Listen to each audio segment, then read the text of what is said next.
Hey everybody, welcome back to TechOdyssey. So today I'm here for my 1-week review of the Samsung Galaxy Z Flip 3 5G. Sorry, I had to throw it in there again. The Z Flip 3. One heck of a phone. I've been using this sucker for a week now. Actually today, the day this is coming out, is day 8, and wow, time really does fly when you're having fun. And you're going to have a lot of fun with this phone. There's only 1 or 2 things, maybe 3, that you could even, I think, remotely criticize about it. But it's mostly been a resounding success, and it seems like pretty much everyone likes it. It's selling like hotcakes. I mean, these things are flying off the shelf everywhere. The price is good. It's competitive with other flagship phones at the $1,000 less price point, and there's tons of good trade-in deals.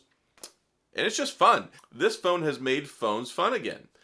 I mean, this one didn't. I mean, this one did right here, the Z Flip and Z Flip 5G. But this one right here took it, it grabbed the torch, and it just ran off with it and gave us so much more excitement, so much more to be happy about this year with this one. And I want to talk about all that in this video. But before we get into that, I do want to say if this is your first time stopping by the channel, thank you for being here. If you enjoyed the video, please hit the like and the subscribe button and the little notification bell if you want updates when new videos come out.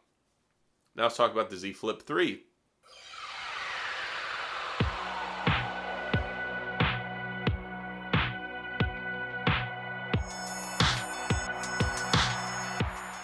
Okay, I feel like I have to repeat myself so many times when I make these videos because, well, there's a lot of information I got to cover, especially for the new folks. This is the 3rd generation of this phone. I absolutely loved last year's Z Flip 5G. I have it right here. There have been so many tremendous improvements over the Z Flip 5G here on the Z Flip 3, and you can see one of them right here is a major change on the outside with the screen. This is actually a screen. It's not like a camera, it's not a sensor. This is actually a little touch screen. And now you've got this one over here, which is much bigger. I mean, just take a look at this. It's huge. It's a tremendous update. I mean, look at that. Night and day difference. So Samsung really did a good job with that. And I made another video I was criticizing because I thought that it really should have had a more functional screen. And I stand by that. I mean, on the Motorola Razr 5G and the Motorola Razr, you can actually type on the outside screen. It's more functional, it's bigger. If they at least gave us smart replies like you even get with like a watch or something, I think that would have gone a long way. But that's my biggest criticism, other than the battery. The battery life, I'm going to give it to you straight. And actually, there's 2 ways to look at this. There are a lot of people who seem to really be standing by the battery life, and I think there are 2 different camps of people here. There's the people who are just normal, everyday Joes and Janes who like to show up and use their phone just like normal people do. They're not using it where they're using 4 hours of screen on time, 5 hours of screen on time, 6 hours of screen on time. There are people like me who are on their phone constantly, whether it's for work, whether it's for because I just like to use my phone, because I'm addicted to Twitter, because I am, or I'm a reviewer, I'm a tech guy. I can kill this phone twice in a day. Like that. I can have to fully recharge this phone 2 times in one day. I get about 3.5 hours of screen on time with about 10% battery left. But I haven't implemented any sort of battery control measures. And I actually made a video about that. So for people who are trying to get better battery life on this phone, it is possible. There are a lot of things you can do. I made a video about it. So check that out as well. It's right here. But yeah, I like to use the phone as it was made. I like light mode. Actually, I use dark mode on here. That's the only thing I really do is dark mode. Normally on Samsung phones, I use light mode, but this one, the dark mode does help, and it doesn't alter the actual performance of the phone. I use the 120 Hz refresh rate, all that jazz. If you want to turn some things off, but use adaptive brightness, then yeah, you can get much better battery life out of it. So I don't want to complain too hard. For hardcore users like me who want to use it with everything maxed out, yeah, you're going to see diminished battery life, and it's not going to be that great. It's going to get you, I call it the sunrise to sunset battery. It's going to get you through a business day, but it's not going to get you much further without a top off.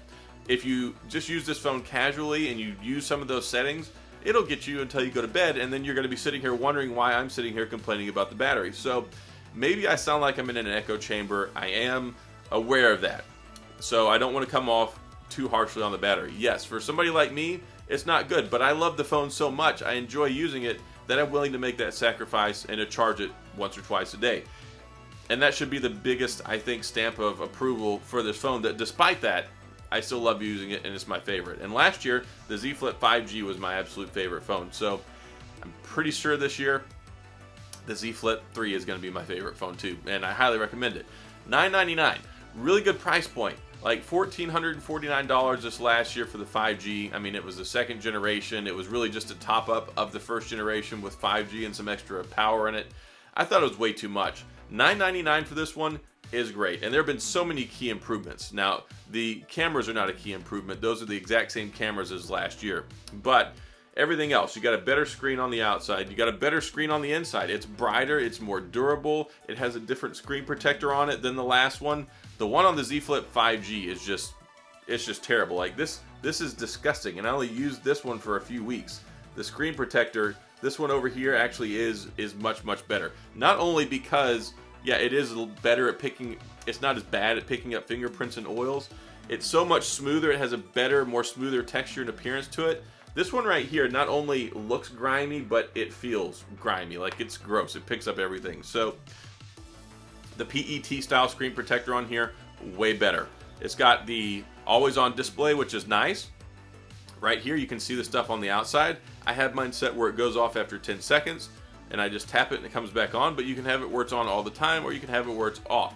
That's nice. I like that. That way I can just tap it, see what time it is. It didn't really work out so well with this one. I mean, you could press the button and you could see what the clock said right there, but it wasn't the greatest. So I like the enhancements there. The whole body's made out of a different aluminum. It's about 30% more durable, at least if I remember that from memory. The screen is about 80% more durable. It's brighter, and that's important because whenever you go out and the sun's shining outside, lots of light everywhere, it's more difficult to see the screen, at least on the older one. They fixed that on this one. It is more bright. Now, one thing that's also a big change here is the updated flex mode. So flex mode is with this screen. Basically what happens is it cuts the screen in half, and when you go like this, it'll automatically shift what you're watching or what you're interacting with to the top screen. But you can force it to do it with other apps on here, which is nice. It even works with the calculator. So watch this. I'll fire up the calculator, right? And there we go, calculator. So you see how it stretches the whole screen, and then you go like this. Ta-da, it bounces it up to the top. Pretty cool, huh? So you get that, and then another thing is it likes to do it with, like, I've even got it set up with Amazon Prime Video now. So on here, if you're watching a movie or doing something, it'll pop up to the top screen, so that way you can get the entire picture, everything that's going on one screen. Up at the top, it basically turns it into like a small little entertainment center. And it's got stereo speakers. The stereo speakers is one of the things I'm most happy about. The speaker, the one that was on the Z Flip 5G, was a very adequate speaker. It sounded good. If it was closed, it was fine, because you got the sound coming out down here. It's basically what you get now, but now we got the addition of the second stereo speaker, which is in here. That's where you talk on the phone. It also doubles as a speaker. It's something very popular that a lot of phones do. It's got really good sound. I'm happy about that. Good volume, good quality sound. Some other things. It's actually got really good haptic feedback. I enjoy typing on this phone quite a bit. It's very responsive. It's got nice, sharp, accurate feedback, so it makes it a pleasure to type on.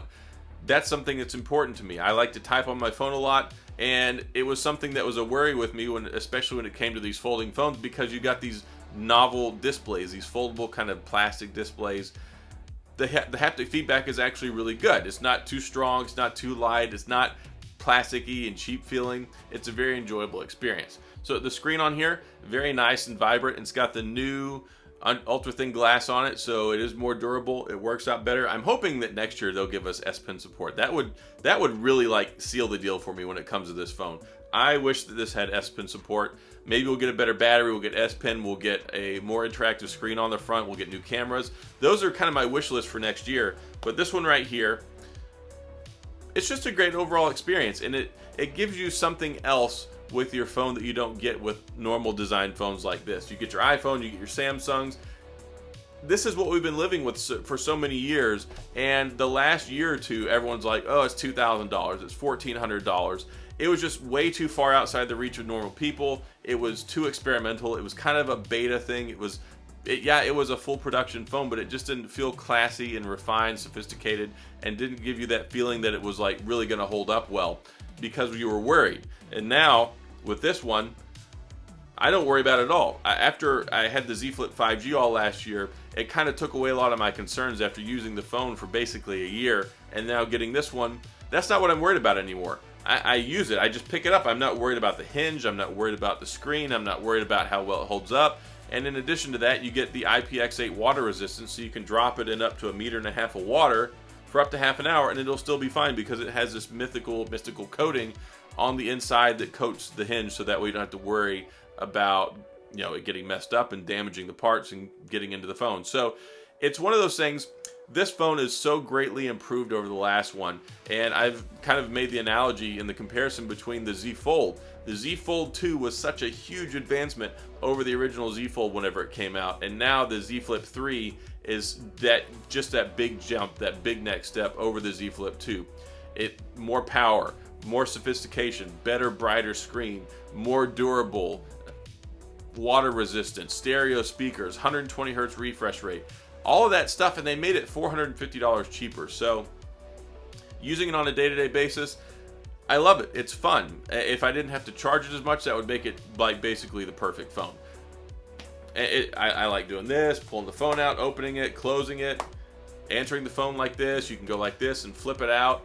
It just gives you an extra element on top of the normal experience. So for people who have been tired of the same old for such a long time, you can finally try something different. Yeah, there are compromises. It doesn't have like a ultra high definition display. It doesn't have the Quad HD Plus.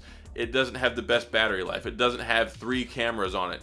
But I don't think that's what people who are drawn to this phone are looking for.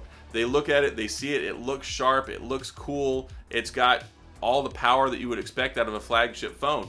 And that's a really big thing. It's not like the Motorola Razr 5G where it's got a Snapdragon 765 in it, which gives you great performance, but Snapdragon 888 processor, the best basically that's out on the market right now, the same that's in the Fold, the same that's in the S21 Ultra, the same that's in all these other flagship Android phones that came out this year, and it just looks sharp. This is the cream color one. There's 7 different colors that you can choose from.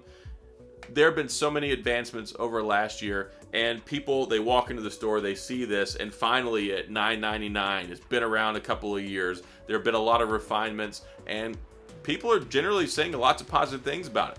If you look at the media, you look at the tech sector over the last year or two, it's like, yeah, it's a tech reviewer's phone, yeah, it's a tech enthusiast phone, yeah, it's a rich person's phone, yeah, it's all these different asterisks that were next to the phone, and now you can look at this and you go, yeah, this is up there on the same level as when you walk in as the iPhone, the S21 Plus, and I think it's something that's more widely acceptable. The form factor's been around and people are more comfortable with it, and I think it's going to meet your expectations. I think if you're interested in it and you pick it up, other than the battery life, I think that you're absolutely going to love it. And I recommend it. 2 thumbs up. Yeah, I have some criticisms about it, but I'm a tech reviewer. That's what I do. Like, I've not hidden the fact at all that how much I like this phone. I'm not trying to say I'm biased one way or the other. It's just an exciting and a fun phone, and yeah, I look at it and I appreciate it for what it is. I enjoy it, and I enjoy using it every day, and it's been my daily driver ever since I picked it up. I've even got the Fold 3. It's got my secondary SIM in it. This is the one that I use all day long, and I use my Fold as well, but this is it. This is the one that I kill first. I kill the battery and then I move over to the next one. But it's a good phone. Samsung nailed it. They did a good job. Price point is good. Everything under the hood is good. Beautiful bright screens, stereo speakers. It's got everything you can ask for, other than just for people like me who would like additional battery in there. Anyway, so that's all I've got in this video. Solid phone, great job by Samsung. I've got more content coming out on it, so stay tuned for that. But yeah, if you've got any questions or comments, please feel free to leave them down in the comments section. I'll get back with you. If you enjoyed the video, please hit the like and the subscribe button and the little notification bell if you want updates when new videos come out. And as always, thanks for being here. I appreciate you watching, and I'll see you guys next time.